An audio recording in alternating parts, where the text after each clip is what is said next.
Busy Friday for us. I am happy to report things were much nicer on this Saturday. We had a blue sky, sunshine, and temperatures in the 60s, so it really doesn't get much better than that for the first weekend of March. High pressure building in, no rain to worry with. The sun is now setting.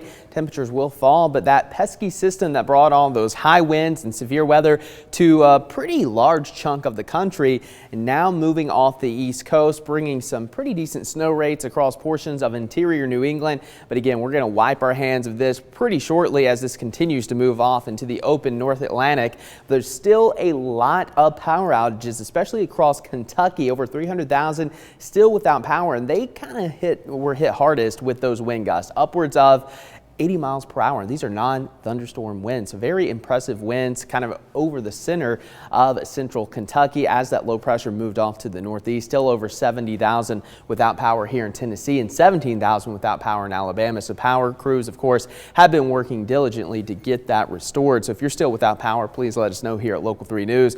But here's a look at your severe warnings and storm reports from the storm that rolled through yesterday. Again, severe warnings pretty much covered, I would say, 95% of our area. Grundy County was the only county in our coverage area without any type of severe warning, but notice they still had that wind report, and that little sliver of Cherokee County where Murphy is located, I didn't have a warning either. So very impressive system. Of course, we had the 2 confirmed tornadoes down in Jackson County near Pisgah and Section. Fortunately, no injuries, mainly just some minor structure damage and tree damage here on Friday. So fortunately, things are looking much calmer for the rest of Saturday and Sunday, and temperatures very mild. 61 in Athens, 65 here in the Scenic City. We will start to cool, of course, with the sunset, but your sky watchers calling in with a nice even 60 in Turtletown, and Dave said he's been picking up sticks all day long. A good day to do so. Cindy in Riceville had 66, Lois and Jasper, and even 70 degrees.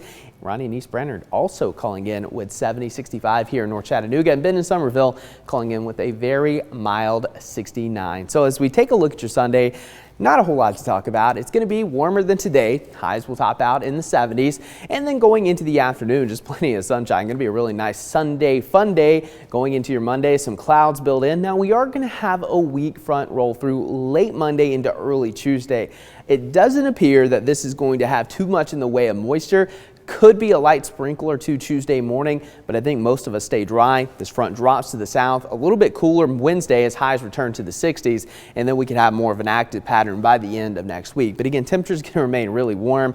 In fact, above average by about 10 to 15 degrees Sunday, Monday into Tuesday, and then we'll start that cooling trend and the overall pattern towards the middle of March. Now, it's kind of unclear exactly when this cold air is really going to make it all the way down to the southeast, but it looks like sometime between about March 10th and 14th, temperatures are going to turn a little cooler. The latest models continuing to delay that, but I think the middle of March is going to turn a lot cooler, especially considering it's just been so warm. So don't plan anything yet. Remember, last freeze typically at the end of March, and that last frost here in Tennessee, or at least Chattanooga, is April 4th. So you probably want to wait until about April 15th or so before you start planning anything here across the Tennessee Valley. But here's a look at your 7-day forecast. Couldn't ask for better weather this weekend, and then it becomes cooler and rainy by the end of next week. Cornelia?